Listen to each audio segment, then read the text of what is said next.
I don't know. I'd say I'm reasonable. Okay, that's completely unreasonable. I'm reasonable. I'm unreasonable. You have no idea just how reasonable I have been. Reasonable synonyms are sensible, rational, practical, fair, appropriate.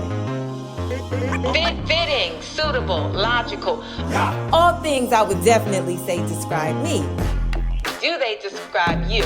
Welcome to I'm Reasonable with Zainab Johnson. I'm reasonable. Hey, you guys. Ooh, I love the perfect timing of the siren in the back. Hey, you guys. Welcome to another episode of I'm Reasonable with Zainab Johnson. I am Zainab Johnson. That siren sounds like it's coming into my room, right? It's because it's not the middle of the day. It's a very early afternoon. And I have a little bit of time before I go to a rehearsal. And so I was like, let me talk to the people. Oh my God. But like, see what's happening? See what's happening? Thank you for tuning in. On a scale from 1 to 10, how reasonable have we been this week? I hope pretty reasonable.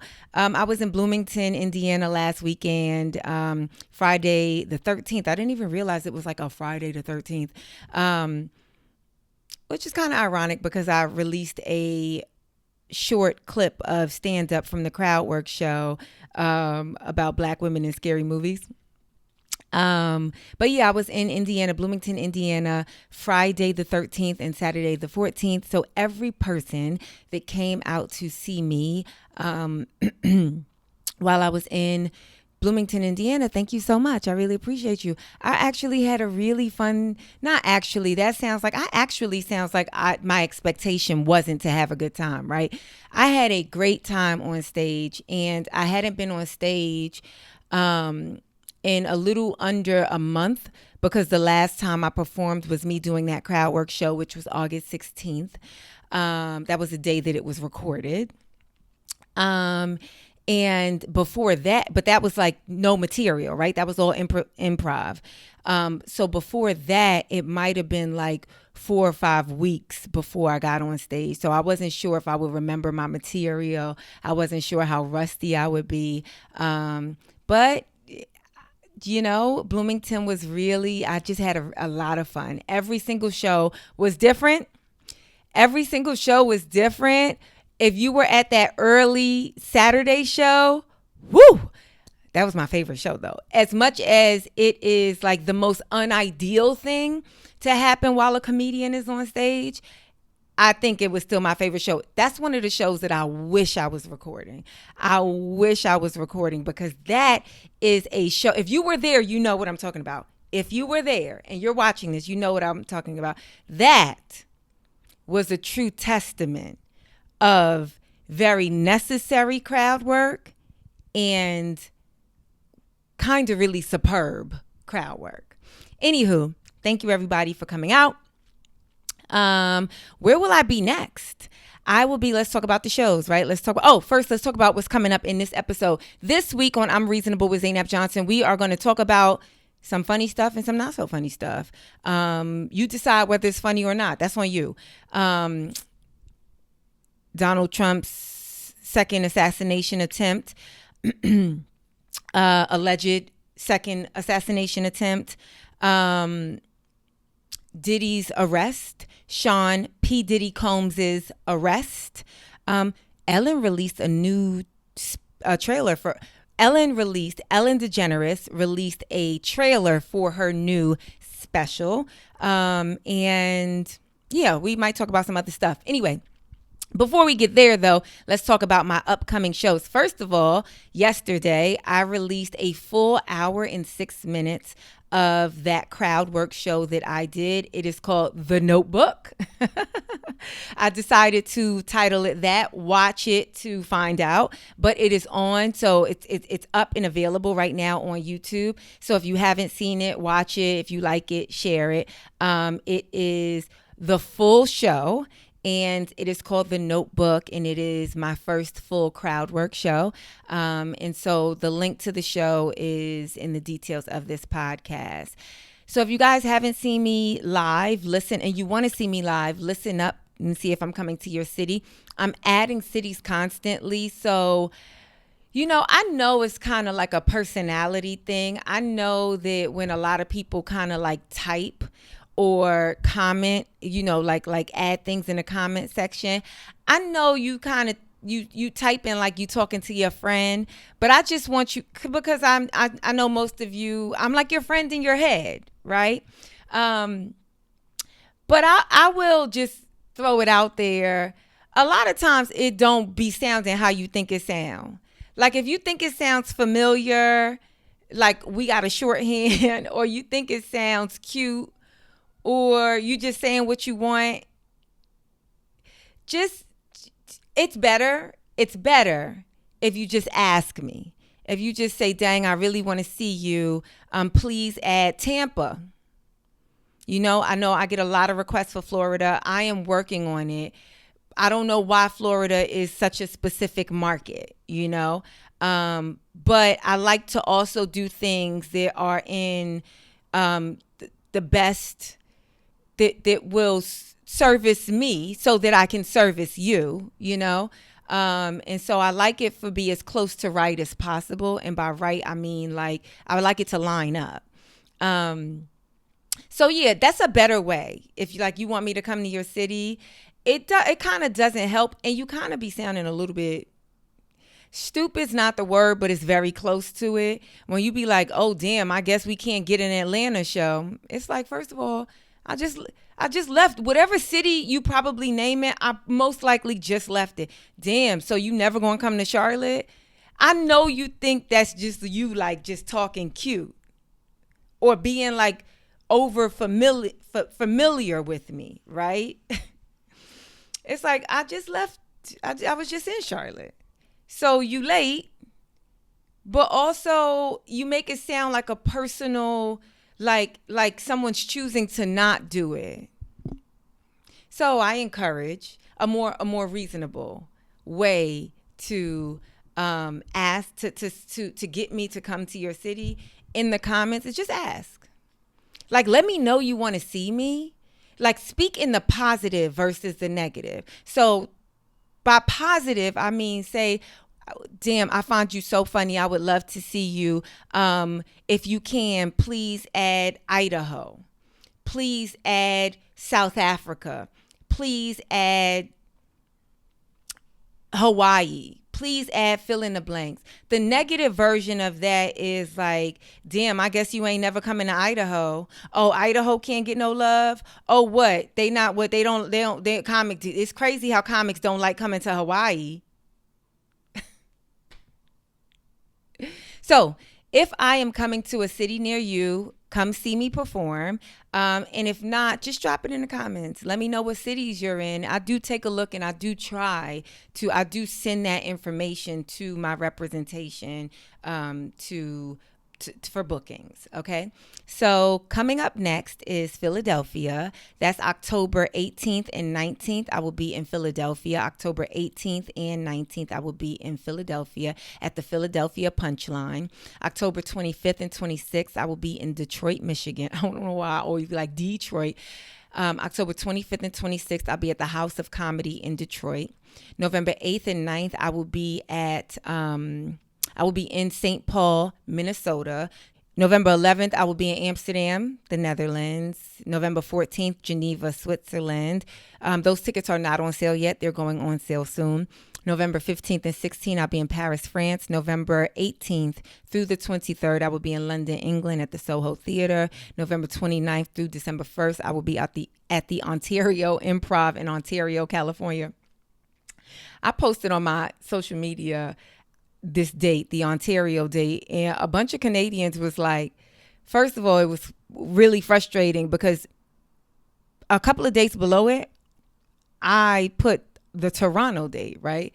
So it's like a bunch of people was like, first, this is confusing. And I had to say, like when I put Ontario CA, capital CA, right? And I'm like, they were like, this is confusing. I had to say, for who? I'm an American comedian who lives in America. And every American knows that we have an Ontario inside the state of California. So who is it confusing for? And the person, a couple of people, but the first girl that said it, she realized like, oh yeah, it's like she had to recontextualize. Like, oh, it ain't really confusing. Like, it might be a little bit confusing, but it's only confusing because it's you want what you want, and it's actually not what you want. And so it gave you a little bit of hope. Like, oh wait, I want this to be what I want, but is it what I want? Oh no, it's not what I want. But then here's the thing. You stop there. You ain't read the rest of the dates. Right below it, it was somebody else that was like, oh, so I guess Toronto ain't never going to get love. I had to reply. So you clearly don't ever read the whole page.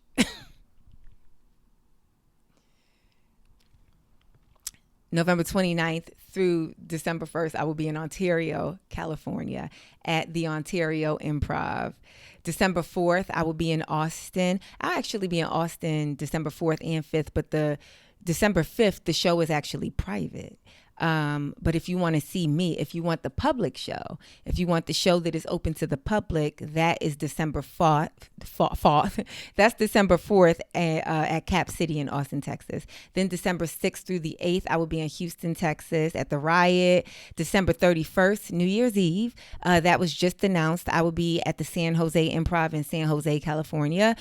If you want to see me before 2024 is over and you're in the Bay Area, come there. I'm not going to come to Sacramento. It's not that I don't want to. There's just no room on my calendar at this point. I'm not going to come to Sacramento. I've already been to San Francisco twice this year. I've already performed. I performed at the theater in San Francisco, San Francisco. I forgot the name of it, during Sketchfest. And then I did 2 nights at Cobb's Comedy Club very recently.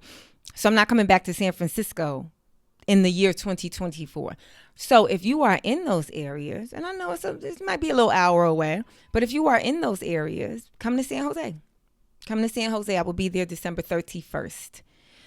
January 3rd and 4th, I'll be in Seattle. That was just announced. Seattle, Washington at the Crocodile, January 3rd and January 4th. January 9th, for 1 night only, I'll be in Raleigh, North Carolina. January 16th through the 18th, I will be in Washington, D.C.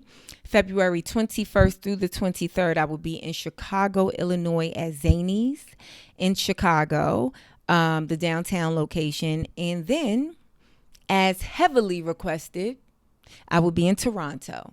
I will be in Toronto for 2 nights. I believe I have 3 shows. And those tickets, let me tell you, I didn't even know they were already on sale, but they're selling. So Toronto, April 11th and 12th, Toronto, Canada.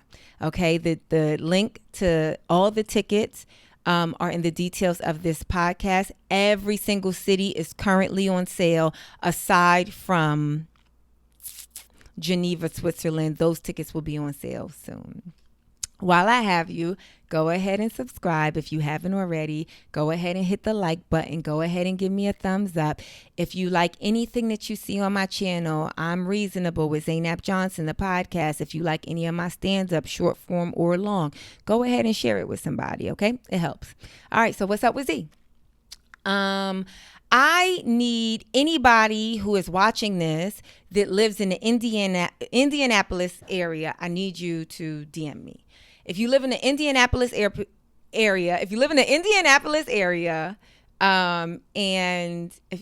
Indianapolis area, preferably not too far from the Indianapolis airport, hit me up. I left something in my rental car. I rented with Hertz. And let me tell you something. I hate to say this because I really do like renting with Hertz, but they don't lose nothing. Because what they not about to do is return it to you. And they got a whole system set up that's kind of like a shoddy system. But if you lose anything of value, if you leave anything of value in that car, just know them employees, they not trying to give it back to you. But my item is tagged. My item has a tracker in it. And so I can see it. And I see that it's still there. And so I need this is like crazy that I'm doing this, but I don't know, maybe it'll help. So I need someone that's in Indianapolis to hit me up, send me a DM, and then we'll talk about it. Cause yeah, I left something in my Hertz rental car and I would like it back. And yeah. Anywho, okay, let's get into the main topics. Is that unreasonable for me to be like, any of y'all live there? I know y'all do, because mad people was at the Bloomington shows. Like, we drove down from Indianapolis. Like, we was like, oh my gosh, she's so close to us. We got to go see her. Like, you know, like in the drive is a legit hour, because I made the drive from that airport as well. It is a legit hour. Traffic, no traffic. It's like, it's 1 hour. Anywho, I appreciate you if you are and you can help me out. I would really, really appreciate that.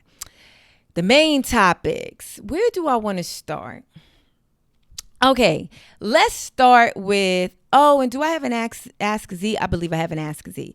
Main topics. Let's start with Trump. So, I don't know why I started laughing, because it's not even funny. So, apparently there was a second assassination attempt. Maybe not an attempt, because I don't believe any shots were fired, but I could be wrong about that. So forgive me if I am wrong.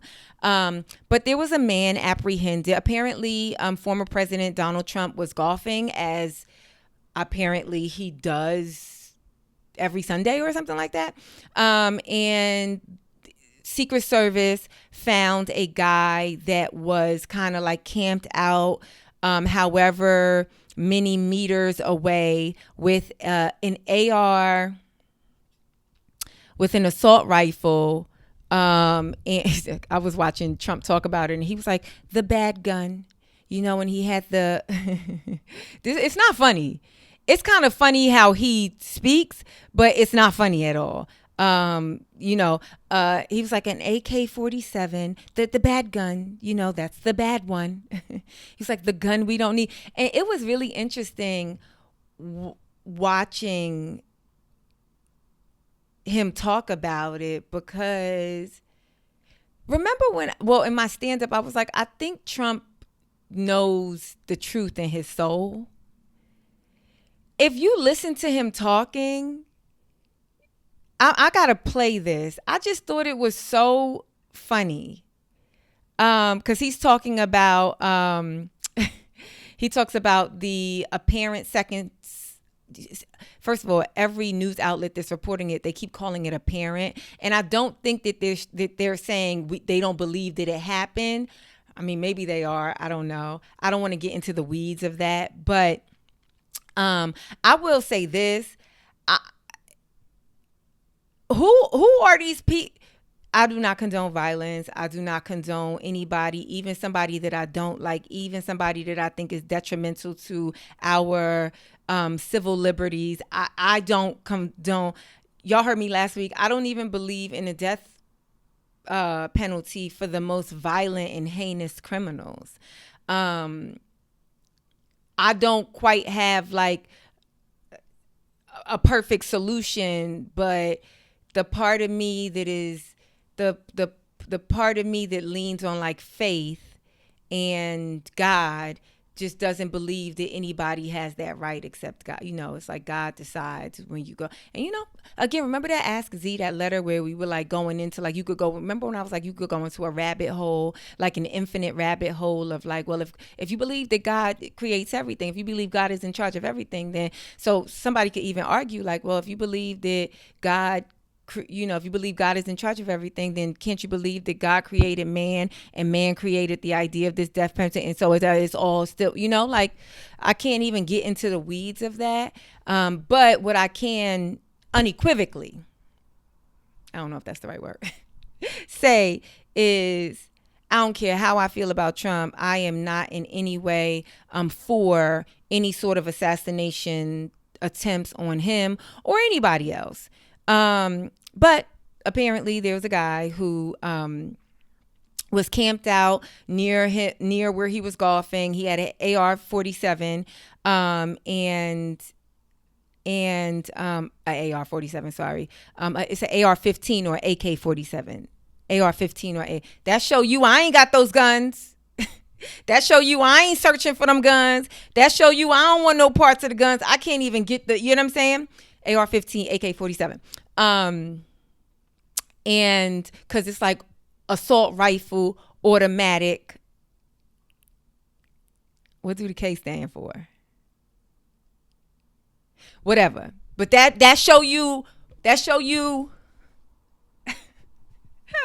I like this little girly ponytail I got. This little baby ponytail. I look like I am 7 years old and I just got home from school. I really do, y'all. Look at my outfit.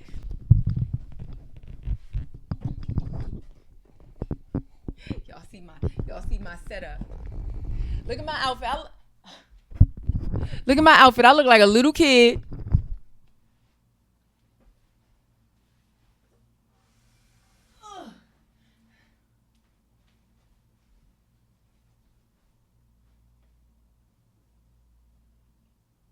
It looked like I'm sitting on that, right? I'm surprised my knees let me go down that far.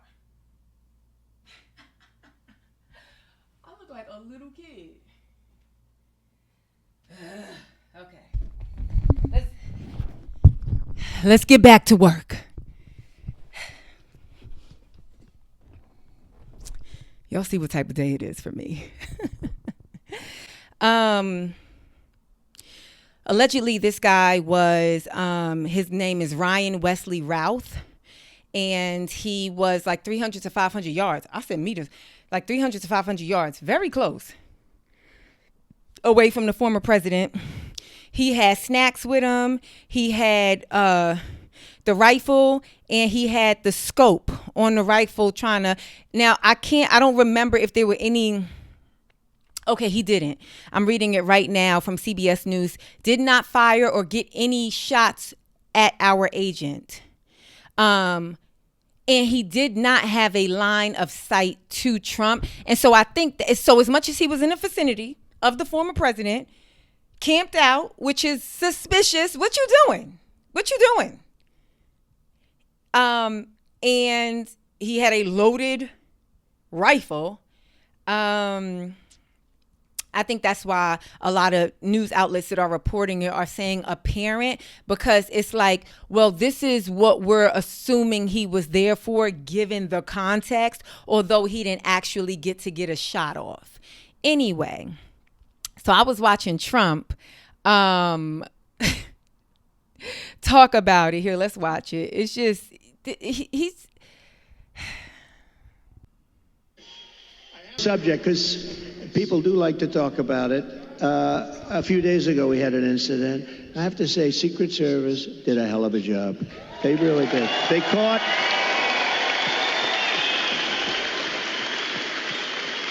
one of the gentlemen, one of the agents was walking a couple of holes in front, and he saw a rifle. AK-47, that's serious stuff, right? You know more about that. My sons know more about this stuff. But AK-47, that's a bad one. The other one was an AR-15. This was an AK-47. And he saw the barrel of the gun coming out from a bush. It's, you know why I find him so funny? Just pay attention to the way he is sitting. And think about like the comedians that you love to watch. If you don't think about me, aside from me. Think about the comedians that you like to watch, especially the male comedians. Don't they be sitting on a stool on stage just like that? And then you see how he be kind of catching himself, because he knows that what's the truth, his base don't want to hear the truth. So you see how you guys see and hear how he said, he said the AK-47, that's the bad one, and then it hit him. Oh, wait. They the ones that support me, and they the crazy. He know they the crazy ones. He know that attempted that the Ruth guy, he know that he is a prime. He is like a if you had to create a Trump supporter in a video game, that guy would come up. He would be an option He would be an option. So when he said, you know more about that, then he had to stop himself like, oh, wait. These the people that's voting for me. So then he gonna say my sons know, cause he also don't want to put it on him, right? Cause he like, I can't give Kamala. We gonna hear him later say her name wrong. I can't give them anything to hold against me, so I gotta put it on somebody else. But I don't want to put it on the real people, cause them crazy people, them the ones voting for me. Let's keep watching. It's just so.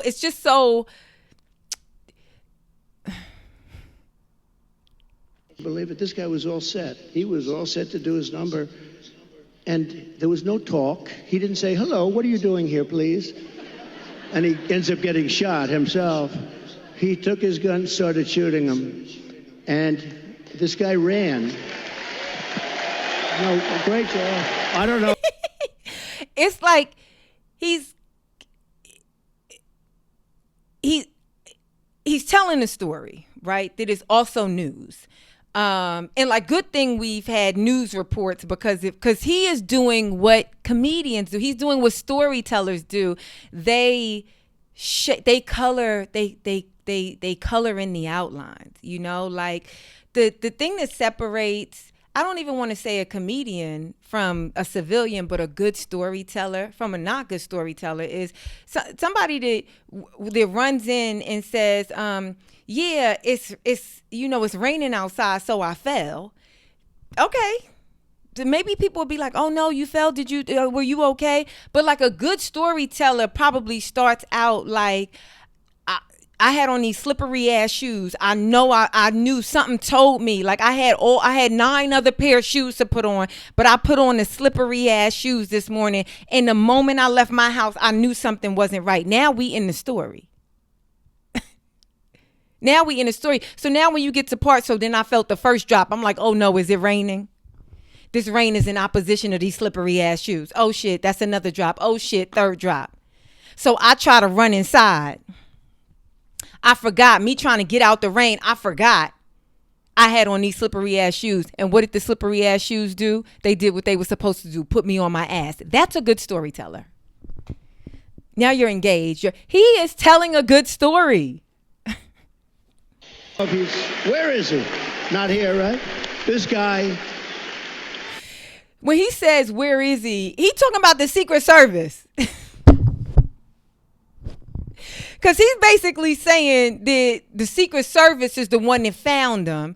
And he said he didn't talk nice. He didn't say, hey, how are you? And wait for the guy to shoot him and kill him. He's saying no. He tried to apprehend him very quickly. And then he's basically saying, because you know his first assassination or alleged, however you feel about it, attempt, the big news, the news that was bigger than his assassination attempt was that the Secret Service was not doing a good job. That's even what they trying to that's like the angle they're trying to take now. Like, should he have proper security? Should he have, whatever? I'd argue he does have proper security. I'd argue that. But I have a very specific opinion. And so maybe my opinion by me saying I'd say he does have proper security. Anywho, he is saying, let's not put it on the Secret Service. I have to admit, they were fantastic. In this incident, this go around, they were fantastic. I don't know. Maybe they fired that lady, got a new person in, and he's like, where is he? Is he here? No, he's not here. I want to thank him. I will thank him personally. Is he here? He talk about him casually. If he's Secret Service, ain't he there? These guys do a great job. Now, they do need more people, and they've been complaining about that for a long time, but he did a great job. But you want to know another sort of a miracle? So the guy is now running for his life, and he's got a car a block away or whatever. And a woman, this is a woman, not a man, a woman, see? Women are smarter than men. I hate to say. How does that sound? Our great First Lady is very happy. He said, listen, we got to do something about that childless cat lady thing that's haunting us, okay? He said, He said, then a woman, can you believe it? A woman.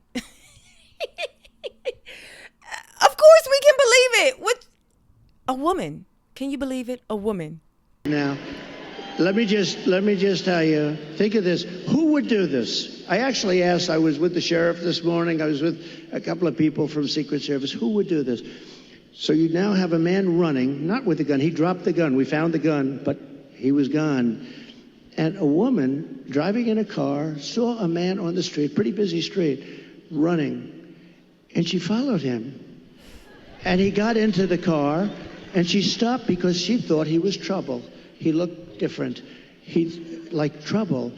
She followed. You see, listen, he is so aware. He said she saw him and he looked like trouble.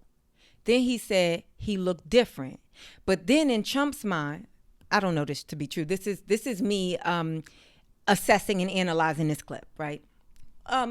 With a bit of jest. So keep that in mind. But I believe that he said he looks different, right? But since there's so much talk about discrimination, about race and ethnic makeup, and what a good immigrant looks like versus a bad immigrant looks like, when he said he looks bad, then he stopped. You see how he pulled that back? He said he him. It wasn't very far, and parked the car behind his car, and started taking pictures of his license plate. Now think of it. And Sarah, think of it. No, seriously, who would do that? It's the women. Not from good or bad, not from, strength. I'm done. What Jay Holiday say? Put me to bed. Was it Jay Holiday? Somebody gonna comment, actually, Zainab, get your R&B men right. Was it Jay Holiday? I think it was Jay Holiday. Put me to bed. Because this is hilarious. Who would do that? Yes, on a mic. He must have been talking to Sarah. I don't know who Sarah was. Maybe with the Detroit Free Press. Although the top of this video says this video has not been independently fact-checked by the Detroit Free Press and USA Today Network. So they playing it, but they don't know if nothing he's saying is true. Anywho, one more of these videos that is so funny when I talk about Trump knows his base, and a lot of the stuff he don't really agree with what the souls and intention of a lot of the people that support him. It's in complete opposition, but he know he need them. So sometimes he gotta tread a line. I mean, all candidates do, but watch this. It's been a great experience. It's a dangerous business, however, being president. It's a little bit dangerous. It's, they think race car driving is dangerous. No. They think bull riding, that's pretty scary, right? No. This is a dangerous business, and we have to keep it safe. And I have to say that President Biden called me yesterday. He was very nice. We had a very nice conversation. I appreciated that he called about, what happened the other day. And he says, he's committed. He's committed. Do you hear Trump? So first of all, you hear how he called the presidency a business. Then he said he got a call from Biden, right? Biden, got a call from Biden and Kamala. He got a call from both of them, right? So somebody in his audience says F-U-C-K Biden, right? So Trump hears him and he laughed. And there's probably a lot of people in that room. There's probably a lot of people, but this is how aware I'm telling you that he is, you guys. He hears them. He's loud, but still he hears them. And he says, this guy's committed. He said he's committed. And then he laughs because he knows it's ridiculous. Like, ain't nobody telling you to vote for Biden. Ain't nobody saying that Biden's a good guy. He's saying that as much as we disagree and as much as we are opposing right now and probably will forever oppose one another, that he called me in this time. It's a dangerous time for me. And he called me, and that was nice of him to do. That was admirable of him to do. He hear him, F Biden. He's like, this guy's committed. He's committed to being unreasonable. He's committed, and he laughs at it. Then watch. No, and today, a little while ago, I got a very nice call from Kamala. No, it was very nice. They booing. He said he got a call from Kamala. He got a call from Kamala, and they boo, and he's like, no. No. You ever hyped your friends up, and you like, yeah, I hate this person, and this person get on my end, and your friend's like, yeah, she's stupid, yeah, she ugly, yeah, she dirty, yeah, she whatever, fill in the blank. This is ridiculous, this analogy. And then one of the friends is like, yeah, we should kill her, and you like, wait, hold up, wait a second. You went. That's what. No. Wait. You being unreasonable. Wait. It was very nice of her. It's very nice. It's very nice of her. I will say this. It's not funny if there are attempts on. Part of me hopes that it's just because so the first assassination attempt. You see how we ain't hear nothing about that guy again, that 18, 19-year-old, however old he was. There was no information. You see that boy that was a school shooter recently, he in Georgia, we got so much information on him. We got information on his parents, both the mother and the father. This guy who, like, we don't got no information on, and he's dead. This Ruth guy, right? He's not a career criminal. Apparently he's from North Carolina. This happened in Florida, but he's typically a resident of North Carolina. But for a good amount of the recent past, he has been located in Hawaii. And he don't got no money and a bunch of criminal charges in his past history.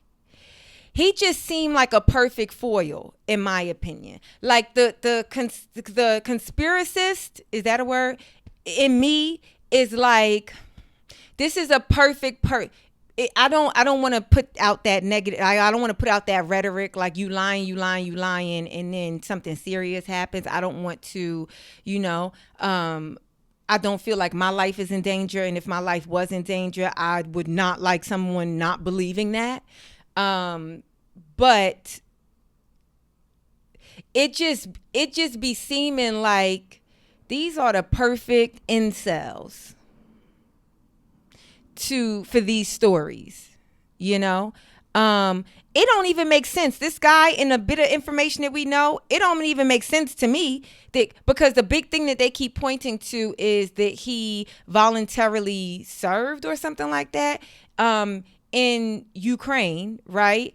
When Russia invaded Ukraine, and he was in complete disagreement. So if anything, I don't know. I think you would want Trump, because Trump has been saying, if I was president, it would have never happened. I talked to Putin. I tell Putin, you can't. You got to leave Ukraine alone. You got to stop. No. I tell him, no, don't go to the Ukraine. Let's have coffee instead.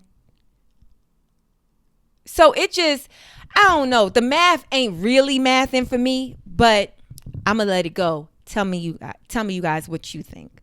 Okay. Diddy. This is actually going to be quicker than what I imagine you guys might think, because it just is going to be quick, just for no other reason except I ain't no lawyer, and I don't got no dog in the fight.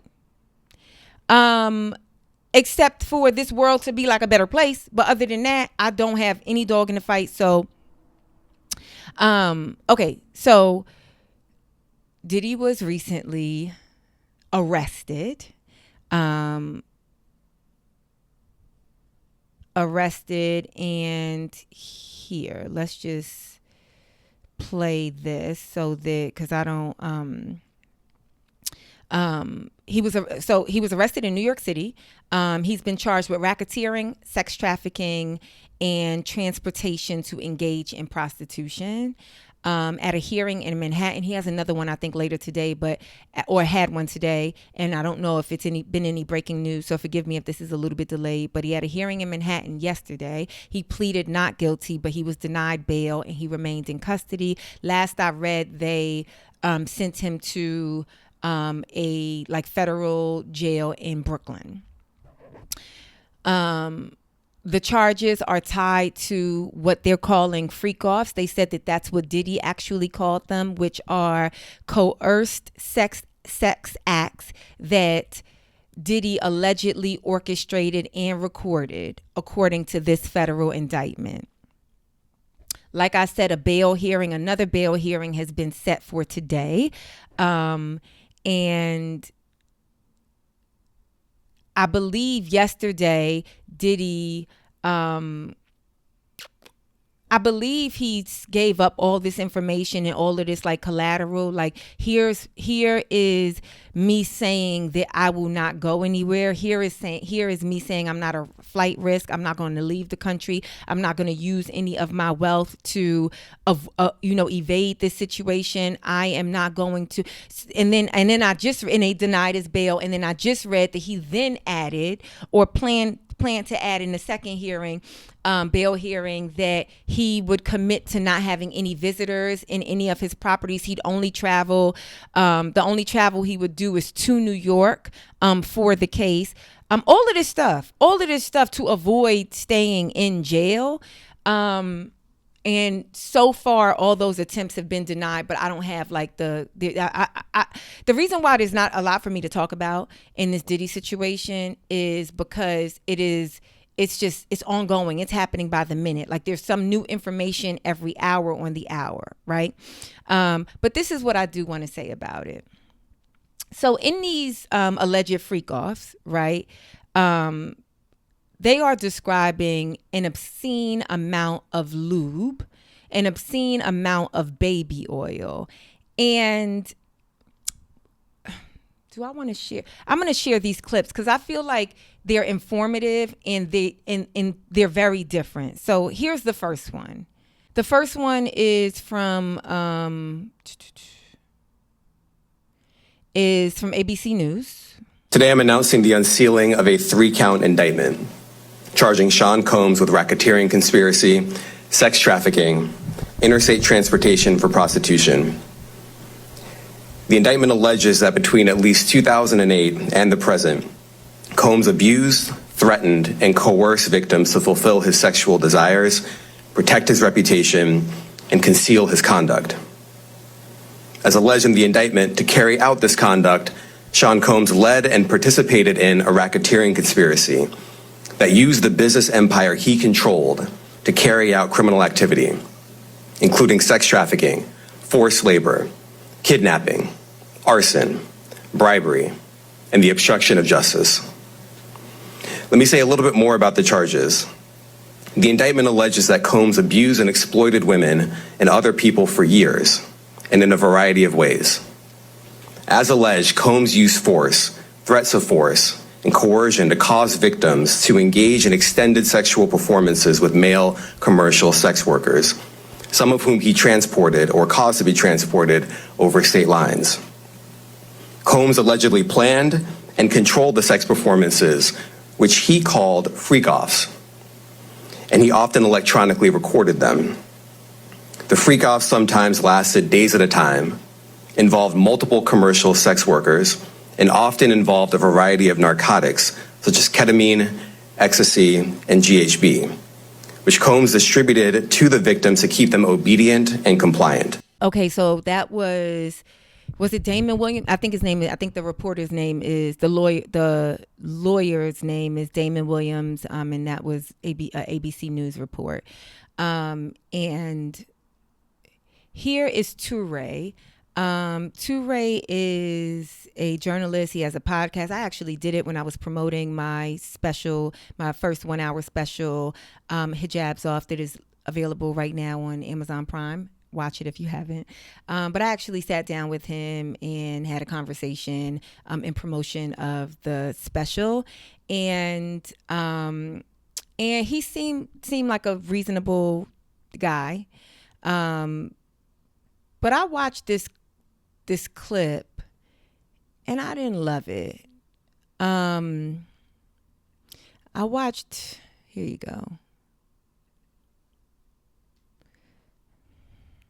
Freak-offs were elaborate and produced S performances that Combs arranged, directed, pleasured himself during, and often electronically recorded.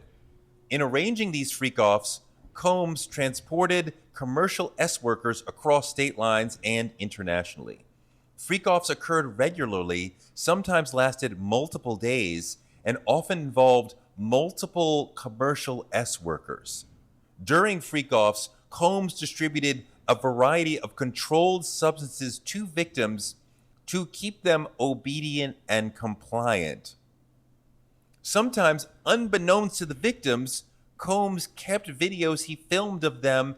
So I'll just stop it right there because there's still 2 minutes. It's like about a minute and 40 seconds left. And it's not that what he's saying, he's just like, what the information he's saying that he's reporting is the same that we saw on ABC, right? It's just laced in a POV. And so if that was the first thing I saw, I'd have an opinion about it. I'd have his opinion about it, which is very clear. And it seems like he's taking some pleasure in this. And I saw another video shortly after that because you know what the algorithm does. If you watch something for long, the algorithm says, oh, they must like this, so let me give them more of this, right? And so shortly after I had watched this entire video, then I saw a video of him telling a story telling a story of an experience he had with Diddy and Kim Porter, maybe at an event or a club or something like that, and Diddy was not kind to him. And so clearly, and probably justifiably so, he probably feels, like there's some sort of, karmic, I don't know, but it just was strange to me. It just was a little bit strange to me for even like I'm very vocal about like I don't like Trump, but I don't like in no way, shape, or form except like I find his antics and his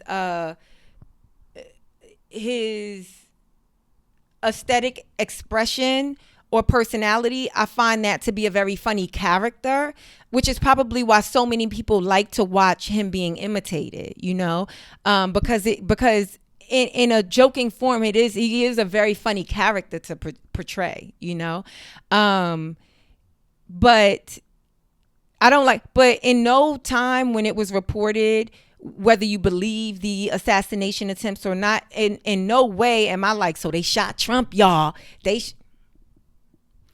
I don't know. It didn't bring me joy in a way that it seems like this is bringing Toure so much joy, which is like kind of, this is not a shot because this is not like a personal thing. Like I said, I sat down with Toure. He seemed like a reasonable guy, but it just seems like he's reveling in this, which is, I don't know. It's just a little bit strange to me. What do you guys think? But what I wanted to say about this Diddy situation, two things.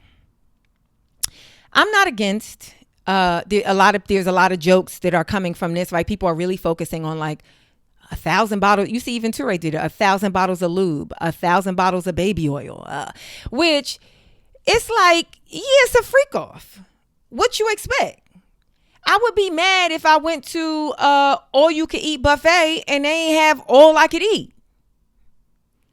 I'm not saying that I condone or want to be a part of the freak off. I'm just saying it's like, yeah, I don't ever want to experience that life. But when you name a party a freak off, I expect there to be freaky shit there. I don't know. It's in the title. It's in the title. So if you like, oh, it was 1,000 bottles of lube, it was 1,000 bottles of baby oil, it was 1,000. First of all, it probably wasn't 1,000 bottles for one freak off, right? It's like we ain't going to the Costco every time it's a freak off. I'm Diddy. I be having freak offs. So I want it to be right in the pantry. I want it to be right, whatever you call a sex pantry. I don't know what you call a sex pantry. It got to be right back in the closet. We ain't just making trips to the Costco every day. So yeah, I got 1,000. I am in no way condoning this. I'm just saying to like hyper focus on what was at the freak off. It's in the title. If they said it was 1,000 dildos, it's in the title. Freak offs. I'm also not against him, Diddy, or anyone else being the butt of the joke, no pun intended, being the butt of the joke. But I want to encourage this. Don't focus on the amount of lube. Don't focus on the details of what was at these freak offs. Focus on who was at these freak offs. And because that's actually the thing that we should be most concerned about. And I don't even mean like focus on your favorite celebrity, focus on if it were men or women. I'm not concerned with that at all. Like I said, it's in the title. I expect men to be there, women to be there, theys to be there, animals to be there. I mean, it's the freak off. If they said they was eating the cats and dogs, I would be like, it's a freak off. Because in my mind, the word freak is all encompassing of some shit that is abnormal. But the thing to focus on is the lack of consent. That is the crime. Let me tell you something. It ain't a crime to have 1,000 bottles of lube nowhere. It might sound strange, but it ain't a crime. It ain't a crime to have 1,000 bottles of baby oil. It ain't a crime. It is a crime to force somebody to cross state lines and engage in sexual acts that are not consensual. It is a crime to have someone engage in sexual acts, even if it is consensual. I mean, shit, that's at the freak off too, right? Maybe it was some people in there just loving. Anyway, it is a crime when someone does engage in a sex act for you to record it without their consent and then blackmail them using said recording, or sell said recording, allow someone else to distribute it. Those are the crimes. Prostitution, those are the crimes. Prostitution is illegal. As much as we say sex work is work, prostitution is a crime. So everybody could sit there and be like, you know what I'm saying? What was they doing that they needed 1,000 bottles of lube? What you think? What was they doing? Drugs are a crime. A certain amount of drugs, and depending on what type of drug, that's the crime. Focus on the crime. Don't focus on the gender of the people there. Don't focus on what it took for them to get off. Focus on the people that were taken advantage of, the people that were abused, the people that were beaten, the people that were held hostage, the people who in some way their lives were altered because this person allegedly had something so negatively, something so embarrassing to hold over. Focus on that. Not where was they possibly getting 1,000 bottles of lube? Amazon. The other thing, I watched this video, his kids, some of his kids, they were going to the courthouse to be there with him and for him. And here's a video.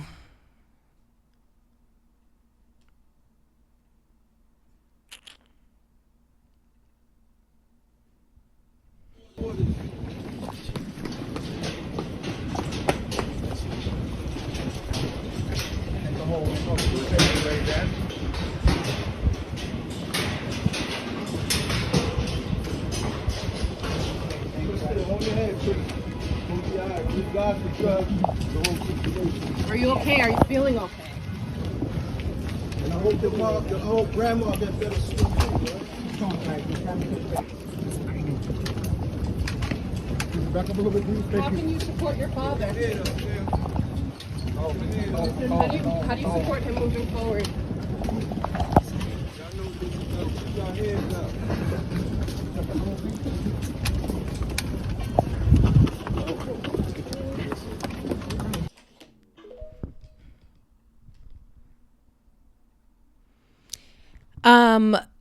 So that video was 54 seconds long, and all I was thinking was, I can appreciate that they didn't answer any of the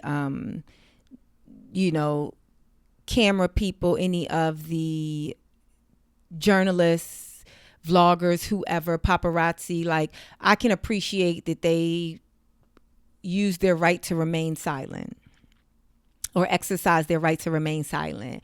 But I just felt like that was a very long walk. All I was thinking, let me know what you think. Let me know, was this a reasonable thought of mine? All I was thinking was, why are they walking so far? Like, why did they even have to be subjected to that? And I'm not, like, some people might say, they saying that they was involved and they should be, kind of forget that it's Diddy's kids, right? And just kind of let's just pretend it's just any family this walking to or from the courthouse to support their father, guilty or not. And there's cameras in the face. I know for me, I would not want to take a walk that long. For any reason that paparazzi could be in my face, I would not want to be walking that long. And I know that this indictment is happening in New York City and at Manhattan courthouse. And so I know that there's not much, if any, civilian parking. Get the car to drop you off. Get the car to pick you up. Like, get the Uber to be right there. I don't know. Y'all let me know. It just seemed like such a long way. It was like I was watching the video and then I was like, wait, the video's still going? Like, this is a long walk. Anywho, I know the photographers and the journalists and the vloggers and the paparazzi and the people just trying to get the content. I know they was happy. But I would have been like, no, we're not coming outside the building until the car is outside. That's it. Okay, so do I get into this Ask Z? I feel like last week I didn't do an Ask Z. And so, or do I talk about, I'll do both. And so this will be a longer one. Okay, so first of all, this is the last thing I wanted to talk about. Then, and remember I was like at the top of the show, like we're going to talk about unfunny and funny. So there's this new show. Oh, I said that I was going to talk about Ellen's. No. So Damon Wayans Sr. and Damon Wayans Jr., they have this new show coming out on CBS, and it's a sitcom, and it's called Papa's House. I'm actually looking forward to it. I have never really been a fan of shows on CBS. Their humor doesn't quite suit me. I'm hoping that this is different. But I am a huge fan of Damon Wayans Sr. and Damon Wayans Jr. And I know how funny they both are. And so I look forward to, like, I hope that this show is so funny because I just know how funny they both are. And Damon Wayans Jr. has been, in the past 10 years, one of my favorite people to watch on sitcoms. Like, I actually love watching him on sitcoms. Like, in that sense, there's people who I feel like are not, they're suited for certain types of comedy. I don't have the time right now, sorry, to go through the difference between like a sitcom and a half-hour comedy that is not a sitcom. Like, I don't have time to do that right now. Maybe drop it in the comments if y'all want me to break down the difference. Because you might think every half-hour show you see that's funny is a sitcom, and that's not the case at all. It's very different. Like, there's a very technical element that starts with the script and the way it's shot, and it's just very different. And it's a different rhythm of, now I'm getting into it. I don't have the time, but let me know in the comments if y'all want me to break that down. Anyway, I think he thrives. I think Damon Wayans Jr. thrives in sitcom comedy. Anywho, so I came across this video where I don't know why this is the case. Maybe he's on the show. I don't know who these other people are besides Morris Chestnut. But here, let's watch the clip first. I got a question for Damon. Which one? Wow, that's a good question. Senior. We'll do senior. We'll do Yeah. senior. Okay. Spoken. What was your first I made it moment? I had done a pilot, and I got fired 7 shows in, and then they paid me out, and it was like magical. I want to get fired from everything. They had to pay me for 13 shows. I was like, this is amazing. Do they still do that? I was pay play. Depends. Yeah. Wow. So wait, so did that show last or? No, but that check, neither did that check. Gone. Oh my God, it was amazing. That was the first time I realized that like this wasn't like working at McDonald's. McDonald's, they just tell you leave and you can't even have a burger. It's open. Right. Put your paper hat on the table and You go. can't take the paper hat? No. You don't even get that? That's your uniform. No.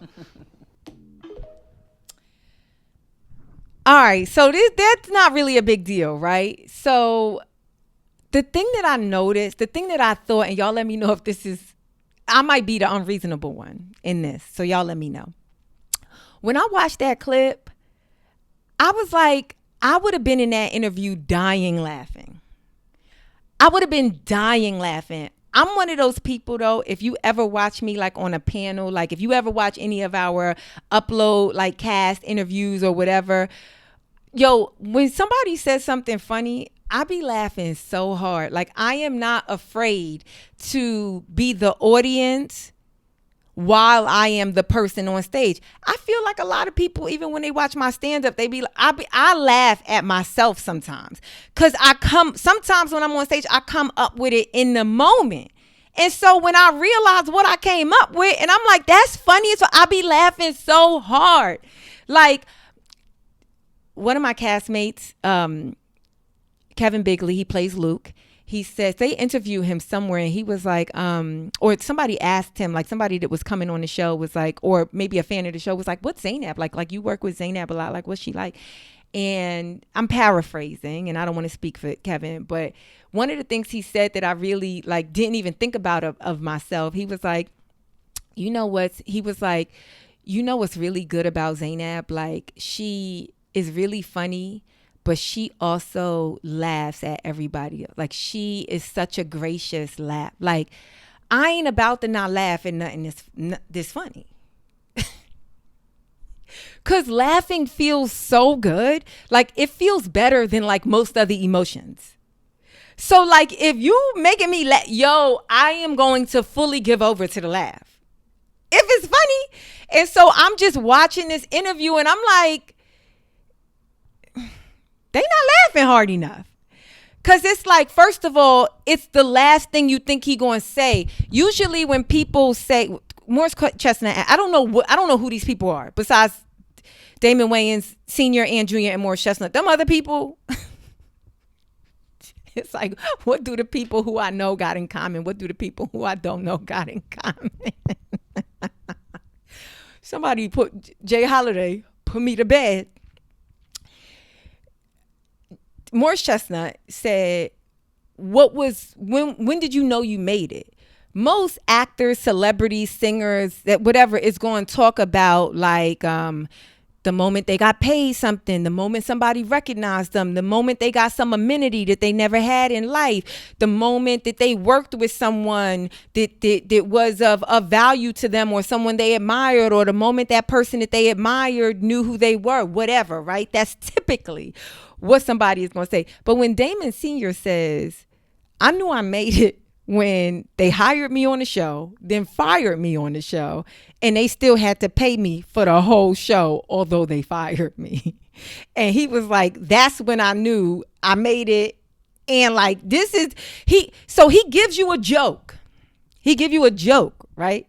Because it's his job to like answer the question, but he probably always thinks in a humorous way, you know? So, but it's not like obvious humor, right? It's not like the easy humor. Then he goes and says, this ain't like working at McDonald's. And now all the rest of them might be, except his son. And not that he's not, but I'll tell you why I say except his son. Now, they might all have media training or something. So when he says this ain't like working at McDonald's, he about to give you another premise and punchline. He about to give you another joke. So just listen and be ready to laugh because he about to give you another joke.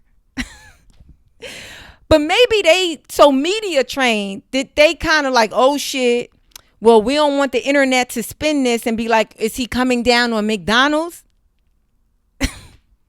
Is he coming down on people that work in McDonald's?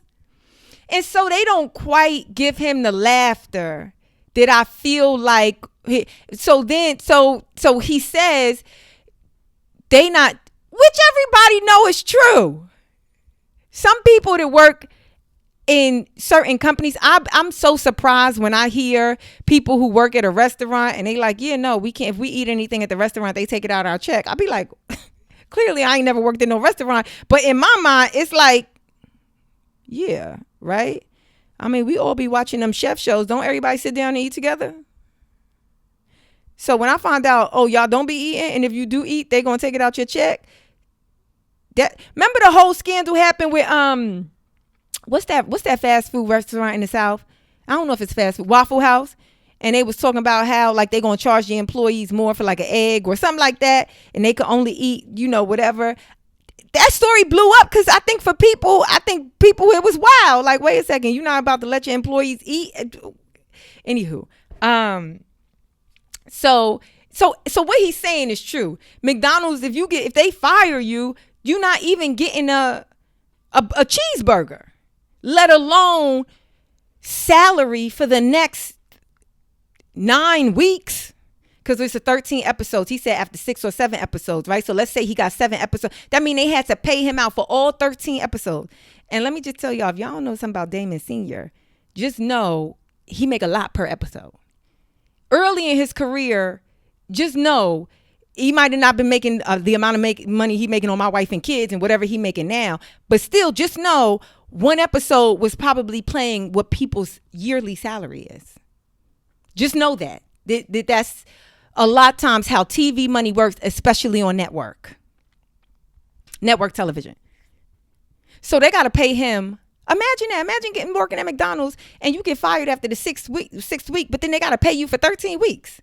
But he's saying it ain't like that at McDonald's. And he ain't saying McDonald's. He just saying you know what I'm saying? It ain't like that. You get fired. They don't even let you take a cheeseburger. And here's the thing about a cheeseburger. You know the cost of a cheeseburger. Now, McDonald's might charge us $4, but the cost for them to manufacture a cheeseburger might be 22 cents. And he's saying they won't even give you a 22-cent cheeseburger when that's funny. I'm sorry to yell at y'all. I'd have been dying in that interview.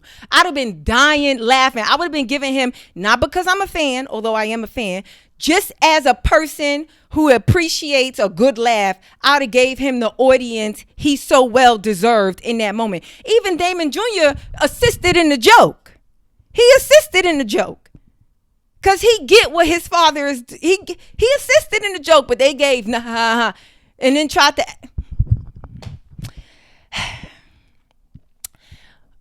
It made me think of, I only ever I never met him, but I was in the same room with Morris Chestnut. And Morris Chestnut laughed a little bit in the interview, but I think he asking a question. So he's an actor. And sometimes when you put actors in the seat of a moderator or an interviewer, sometimes they just be trying to stay on the cards. You get what I'm saying? Because it's like, I don't know if they know how to, I'm not saying that Morris Chestnut doesn't, but I just don't know if they know how to really like maneuver away from the script and back onto, you know what I'm saying? Just to go and like into a conversation, like just let the conversation go where it go.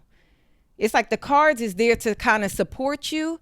If for some reason there becomes dead air or you lose your thought or you have a lapse in like brain, whatever, but, go with a conversation. Those are the things that I love the most when I watch interviews and the interview just be letting the conversation go where, then we come back to what we came to talk about. But like, I'm gonna let you go somewhere. If that's interesting, let's go there. Anyway. But Morris Chestnut is a very, very talented actor. an undeniably attractive man. I don't have the best view of his sense of humor. The reason for that, and again, this clip just reminded me of that of a time that I don't think about often. But early in my comedy career, when Russell Simmons was doing all deaf comedy show, y'all know I was on an all deaf HBO, like the pilot special that greenlit that series. That's when I did I had on like a short sequence dress or something like that, whatever. And Bantu knots. If you know that clip, then whatever. But it's the clip that a lot of people, so many people like when I do the you can't read, I don't care, I could read for the both of us. It's from that set, right? So before doing that, Russell Simmons was producing live comedy shows in LA with his producing partner, Jeru Tillman, at the time. And they used to do this show at the Chinese Theater, and it would be every Wednesday, I think, and it was hosted by Tony Rock. Tony Rock, who is Chris Rock's younger brother. He's from New York City, if you're unfamiliar with Tony Rock, or if you're familiar with Tony Rock. And that show, because of Russell Simmons, it made, like, I don't know, it was a fun show, it was a cool show, it was a very urban show. It got a lot of celebrities. Like a lot of celebrities, a lot of athletes there, a lot of models. Eva Pigford used to be there all the time. I guess she lived in LA. Drake was there. Like a lot of, I'll never forget this show where Tony Hinchcliffe was doing a set, and he was roasting Michael Jackson, and A$AP Rocky was in the room, and A$AP Rocky was like, shit ain't funny, too soon, something like that. You know, black people get very protective, young and old get very protective of Michael Jackson, and the whole room started booing Tony Hinchcliffe, and he did not stop, and he won them over to the point where A$AP Rocky stood up and clapped for Tony. I've witnessed a lot of stuff in that particular room. One of those nights, the celebrity guest in the audience was Morris Chestnut. And somebody made a joke. Somebody had the celebrities, like how the room was set up, the celebrities are sitting on these couches kind of like in the front, right? Because it's kind of like in a movie theater. And so there's these like couches in the front, and then, you know, as the seats get further away, they're like regular seats, right? And so Morris Chestnut, when you're on stage, you could see him very clearly. And somebody made a joke or something, and they referenced like Morris Chestnut. Like, it wasn't a joke on him, but they kind of, it's like one of the comedians, if it wasn't Tony, I think it was Tony Rock, but if it wasn't Tony Rock, whoever it was, and whatever they said, Morris Chestnut gave them nothing. Nothing. Not a courtesy laugh, not a and this is not really about like whether the joke was funny or not. It wasn't even that type of thing. It was kind of like, it wasn't this, but imagine saying to somebody like, right? And they just ignore you. And so even if they don't agree with you, like a person don't got to say right, but a person can be like, oh, I don't know. Do you get what I'm saying? But imagine for them to not even acknowledge you saying right. It was kind of like that effect, right? I can't remember if it was Tony Rock or not, but at some point, because Tony is the host of the show, he gets on stage and he comments on it. And he said like, damn, Morris, you wasn't whatever. Morris Chestnut don't give Tony nothing, right? Tony tried maybe like one more time, and Morris Chestnut didn't even smile. I was so surprised. Cause it's just like as much as I can't remember what was said, I remember that they weren't jokes attacking him. He wasn't the butt of the joke. But he just didn't laugh. He just wasn't friendly to the room. And listen, this is my perception of it. You know, I ain't trying to badmouth Morris Chestnut. Like I said, he is, you know, extremely talented and very attractive, and I don't feel like there's ever been any real bad press about Morris Chestnut. I just feel like he just be doing what he do. You know what I'm saying? But he just didn't. It's like, why are you here? It don't seem like you having fun at all. Do Russell got you on a video at the freak off? Because why are you here? You don't. Y'all don't take that too serious. I'm just saying, like, because you seem like you don't want to be here. So here's the thing. Tony tried once or twice, and Morris gave him nothing. So the comedian and probably the ego in Tony Rock, now he start roasting Morris Chestnut. Morris Chestnut, he's sitting there mad because now he got reason to be mad because Tony is roasting him. But Tony only did it because he realized, like, wait, we all having fun here. We not having fun at your expense, but you acting like you ain't got a humor bone in your body. Okay, fuck it. I'm going to go in now. And that's like, how can I say this? It was just like, I never met him, but I was in the room that day, very close proximity. And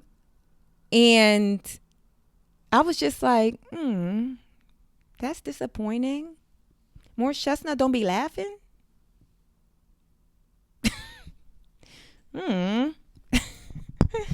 Anywho, y'all can tell me if I'm unreasonable to expect that. I don't know. I'm probably just a fan, and I just probably would have been laughing mad hard at Damon Wayans Jr. I'd have been. I don't want to make it seem like I'ma just laugh at somebody who I believe is funny, even if they not funny. No, there's plenty of times I done seen Dave Chappelle, who I think is very funny, and I'd be sitting there and I decide what I think is funny and what is not funny. I go to see him because my expectation and my belief is that he is going to be funny. He's done enough funny things for me to confidently say, if I experience this, it's going for the most part be a funny experience. But there have been a few times where I've been like, come on, Dave. You know what I'm saying? So I'm not saying I'm going to just laugh at people just for the sake of, I'm just saying I just felt like they ain't even really they ain't let them get off. Sometimes you got to let comedians get off. You hear what I'm saying? Like, you got to let them get off. This is what whatever. All right. Before I go, my battery about to die. Before I go, this Ask Z. So, let's see. Can I make this bigger? This is a long episode, y'all. This is a long episode. Okay, so Miss Zainab, this was maybe like 2 weeks ago. Miss Zainab, I hope all is well with you. Yesterday was my birthday, and although I didn't do anything, I feel amazing. I have a question for, is it reasonable? I'm in Brooklyn, New York, trying to find another cable company, and after 6 attempts, I ask you, is it reasonable to expect an American to be the cable operator? Why I'm calling and everyone, I guess they're saying like, why am I calling? Like, I think that's what it was. Like, why am I calling? And everyone sounds as if they're in a cubicle in India. I mean, no disrespect, but these people with extremely heavy accents saying, good morning, my name is Tom or Sabrina or John. Really? Like, you know, when you call customer service places, and especially big companies, it's like a lot of them are outsourcing and their call centers are in India. And I will admit, it is frustrating, not that you don't want, not that it has anything to do with a group of people of an ethnic makeup specifically. It's just like, it may be hard to understand. And also you reading from a script, you don't even really have the knowledge to help me. You really don't even have the experience or information to help me. You only have a script. And it's even more frustrating that I know your name is not Sally. But I wouldn't get bogged down on the name ain't Sally, because it really don't even matter, you know, what their name is. And I don't mean like, oh, it's like they don't matter. It's just like in a customer service setting, the service is what matters, not the name of the person.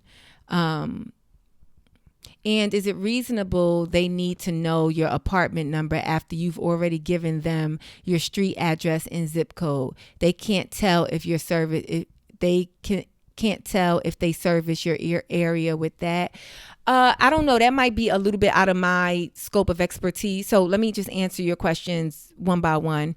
One, I wonder if you already found your cable provider. That can be very frustrating. I know once I moved to LA, cause it's like, I'd like a certain service provider, and I thought I could get that service provider anywhere, right? But then it's like, oh, if you move into a certain building, then they might not service your area. Or if you live in a certain building and you want like something that requires satellite, it's like, oh, because this is a building and not a residence that you own, oh, you can't have like a dish or whatever attached to the building, you know, like stuff like that. And I found that very frustrating. When I moved into my house, I wanted to use a very specific company for my internet and my, you know, for my internet and all of that and phone service and everything. And certain companies serviced my area, certain companies didn't. And you don't think that. You think like, oh, if this is a company in the state, right, or this city, that the only thing that's standing between me having it is if I can pay the bill, right? If I can qualify for the service. But that's not the case. So it can be a very frustrating process. Are you reasonable? Is it a reasonable expectation to want to speak to someone that is more local? I don't think that that's unreasonable, but I think we long past that point. I think that a lot of call center jobs have been outsourced to overseas.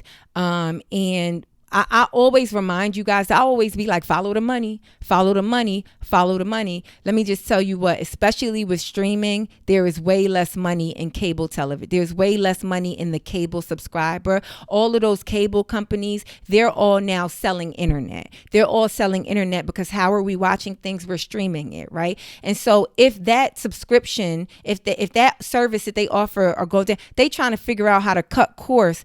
They're trying to figure out how to cut costs, right? And so if they can outsource and get the same amount of work for 100 employees in India that they would have to pay for one of those employees in your local tri-state area, they definitely going to outsource to India. Can they do a better job of hiding it? Can they do a better job of maybe making the customer on the other end feel like they're not really interested in that?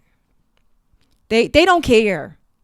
So it's not an unreasonable expectation for you to want, because like, forget that it's India, right? Forget about whatever specific accent is, forget about what they're changing their name to, forget all of that, right? Because you could be like, I know your name ain't Tom, but what, we about to spend 3 minutes of you trying to get what their actual name is? Like, this don't matter, right? Even people, customer service people, sometimes they tell you their name is Sally, but really their name is Kelly. What do it matter? They name, right? Unless you're trying to report them, you know? But I think it is a reasonable expectation for you to want good customer service as a customer. Now, your second question, why do they need your apartment number to see if they service the area? So are you insinuating that like if I'm reading between the lines, are you like, you don't feel safe? Because like also a lot of scams come out, you know what I'm saying? Like there's a lot of, I feel like some years ago, it was like all the scam emails was coming from the Nigerians, but now I feel like a lot of the scams are coming from India. Like the cyber scamming, right? And so are you afraid of that? Is that why you like, I don't know if you need my apartment number? Or are you like, why you need my apartment number? What, you trying to come murder me? Like, what, you trying to turn this into a Law and Order episode? I'm not sure if that's a fear of yours. And I don't really know why I'm not sure if different, as far as I know, I haven't lived in New York in a while, but in Los Angeles, if a building is wired for a specific company, every apartment is wired for that company. But in buildings, there are sometimes when they're asking for your apartment number, it's because they're trying to see like, oh, what has the history in that apartment been, right? Just like you worried about somebody scamming you, a lot of people be scamming in the opposite direction. And I don't know. When I lived in apartments, I never really felt the apprehension to like specify my apartment number when I was dealing with a phone or cable company. So, I mean, I guess you could just ask them that, and they probably going to read from the script. Tom in India is probably going to read from the script that they got that says, ma'am, I'm sorry. We asked this is what we need to verify the information. This is what we need to answer your question. And it's really frustrating. So I hope in this Ask Z that I have helped. I don't know if you got a new cable provider, but yeah, it's pretty reasonable to want good customer service as a customer. But I think a sad reality is it's getting harder and harder to get that, which is why when you do get it, you gotta also let the company know. Because sometimes we don't really vocalize when we've been treated good. When we appreciate something, we only are vocal when there's a negative experience. You know, it's like when you ask a person what you want and they can't tell you what they want, but they could tell you what they don't want. You ask a person what they like, they can't tell you what they like, but they could tell you what they don't like. Sometimes we got to really be able to vocalize what we like, what we appreciate, you know what I'm saying? So that can continue to happen. We have to speak about that so that it can be reinforced, you know? Anyway. That's it for me today. I hope you guys stay reasonable. I'll talk to you guys next week. Thanks for tuning in. Bye.